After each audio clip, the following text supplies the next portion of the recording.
Hello everyone. Welcome to my channel. It's Sam Karbasi. Today we're gonna just go through the secure socket layer visibility. That is a big topic in today's network environment. Initially, let us take a look at what SSL or TLS is about. SSL or secure socket layer and transport layer security, they're used actually interchangeably because SSL had some vulnerabilities or known vulnerabilities that had let industry move on to the TLS. So whenever we say SSL visibility, we mean TLS, right? So most internet traffic is HTTPS based. That means almost all applications or most of the applications, including management traffic, including database traffic, and whatever you could possibly think of, right? They're encapsulated or they're using HTTP or HTTPS, for instance. When we just say HTTPS, that means the HTTP that is being protected by means of SSL or TLS. So HTTPS uses SSL or TLS to protect the connection. That means the, the kind of protection that you're using, which is an end-to-end encryption, is SSL or TLS. When we talk end-to-end encryption, and the type of encryption is asymmetric encryption.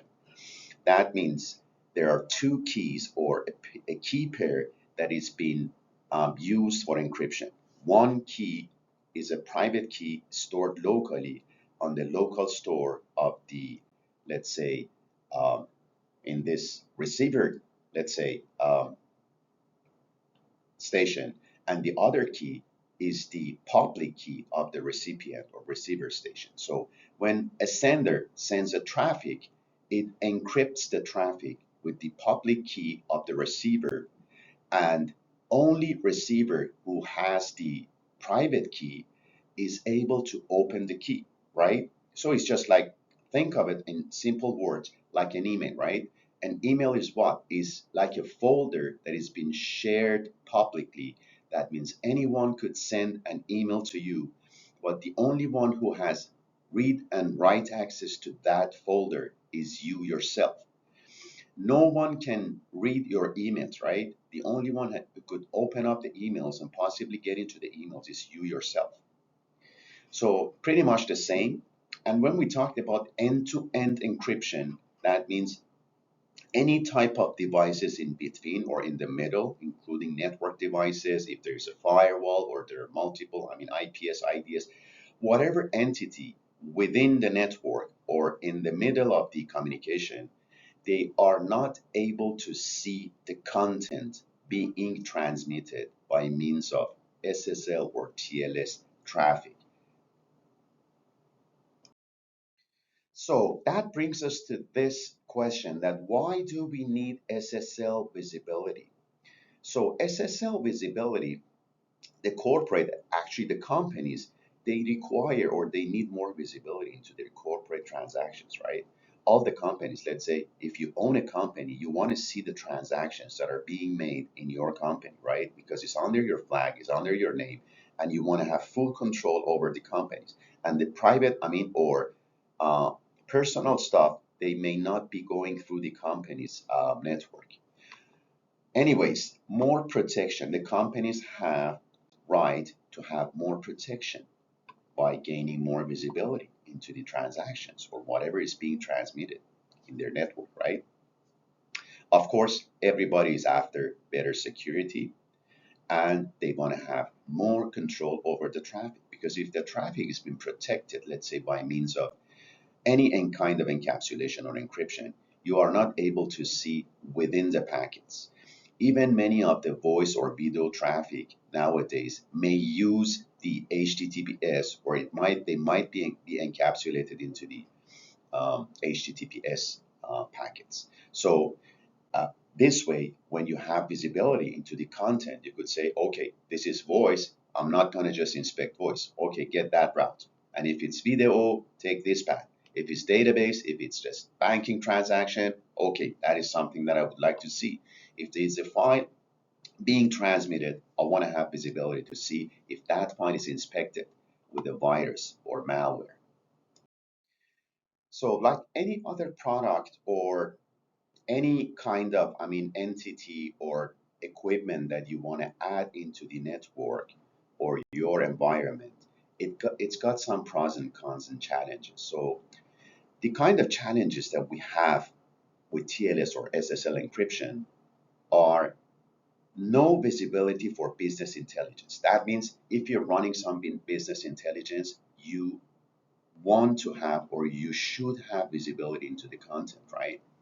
Because you want to read the content and you want to just take some statistics or you want to just get some business decisions based on the protocol, based on the traffic that's being transmitted, of course.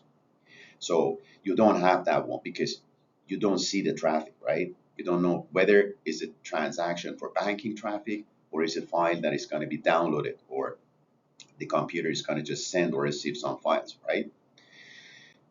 The data exfiltration is hidden. That means if there is an attempt to exfiltrate the data, there is absolutely hidden. You cannot tell that this is the file that is being transmitted is a corporate data and is like a restricted net document that this guy is going to just exfiltrate or send over the network to another location or another recipient, right?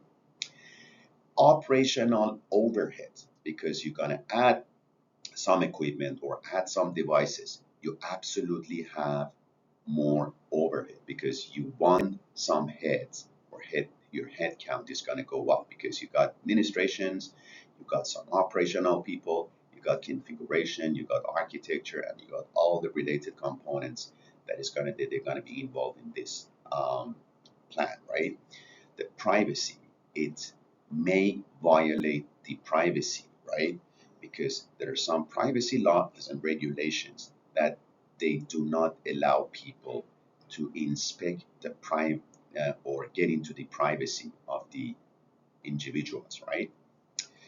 Of course, it's increased security costs because every single equipment that you're going to buy from one side is going to just add some OPEX and CAPEX. That means you got initial cost that you're going to just buy the equipments.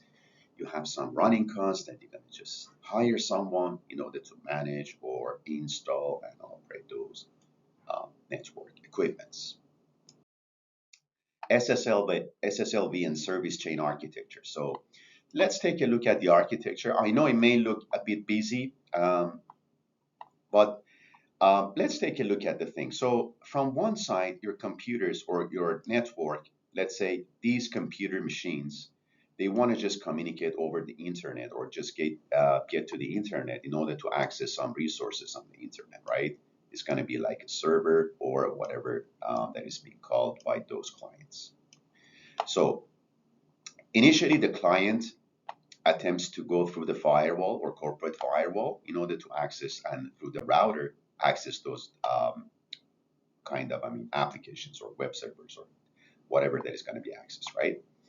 But when you add the SSLV, basically what you need or what you're going to just add to the network is just like after the firewall, there would be some sort of a proxy or there could be something that is going to break your connection and send it over for further inspection through a packet broker to the inspection devices like intrusion detection devices, data loss prevention devices, malware protection devices, or intrusion detection devices. As per NIST, we first protect and then we detect, right? So in the network environment, you first protect your stuff, like your let's say house or your apartment, right? You have an entrance door, but you have cameras inside your house or home in order to just detect any intrusion attempt. You don't put necessarily, your cameras or detection cameras outside because there might be people going back and forth and you got to be detecting, you got to be getting a lot of false positives. But what you do is first you protect with the door at the front door, and if someone breaks into your door, it will be detected by those detectors or cameras or whatever you install. So that's the main concept of the SSLV.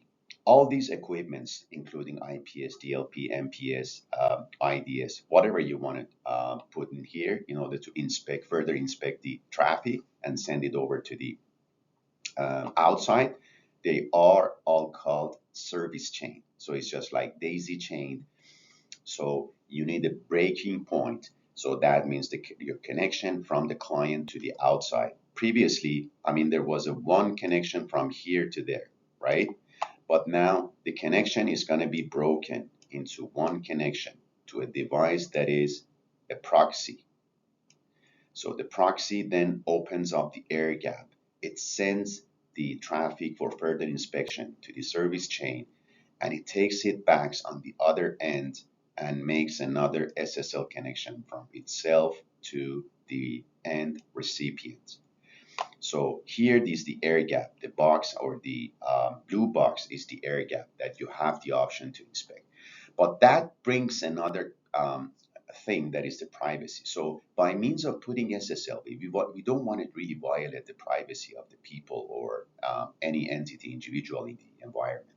So there are PHIs or PIIs or personally identifiable information or health records or those kind of things that are against the privacy laws, and you don't want to inspect them, right? So you have to just make policy, or on these SSL visibility boxes, they have policies that they would not inspect whatever that is PII, PHI, or any kind of privacy or related material.